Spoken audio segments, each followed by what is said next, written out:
हर तरह से मैं ये बात कहना चाहता हूं, आपको अपने साथ लेके चलेंगे और आपको जो हमारी ये इंटरफेथ हार्मनी काउंसिल्स बन रही हैं, ये इंशाअल्लाह मशवरे से मैंने पहले भी तमाम जो हमारे बिशप साहिबान हैं और हमारी सिख कम्युनिटी के लीडर हैं, हिंदू कम्युनिटी के लीडर हैं, उनके साथ मुशावरत की है और उसमें हम चाहेंगे कि यूनियन काउंसिल से लेकर मरकज तक हम सबको, ताकि ये छोटी छोटी जो चीजें पैदा होती हैं वो चीजें वहीं पे हल हो जाएं, ये आगे मत बढ़े।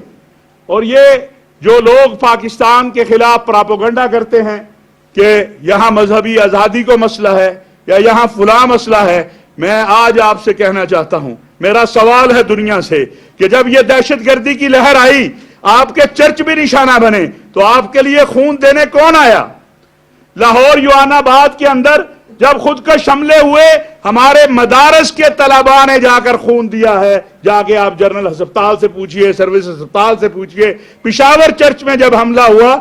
मौलाना के इदारे से जाके तलबा ने, आप हम में से हैं, हमारी कौम है, हमारे भाई हैं, हमारे हमवतन हैं, हम आपको कैसे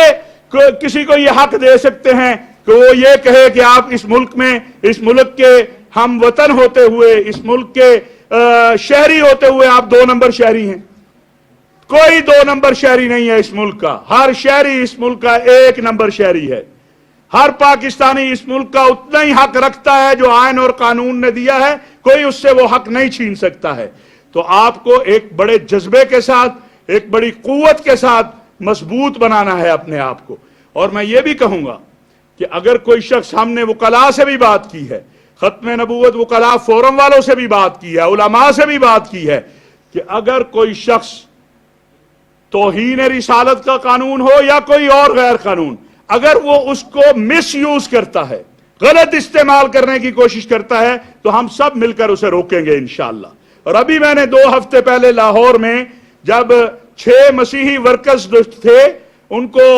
गिरफ्तार किया गया शिकायत पे कि उन्होंने तौहीन रिसालत की है, तो अल्हम्दुलिल्लाह मुत्तहिदा उलमा बोर्ड पंजाब ने मेरी सरबराही में ना सिर्फ उनको रिलीज किया, हमने उनसे माफी भी मांगी, माजरत भी की,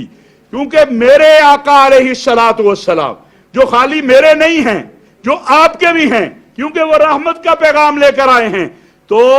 उनके नाम पे अगर कोई किसी को खौफजदा करने की कोशिश करेगा तो हमारी जिम्मेदारी बनती है कि हम उसको रोकें। अक़लियतों के हकूक़ और बैनुल मज़ाहिब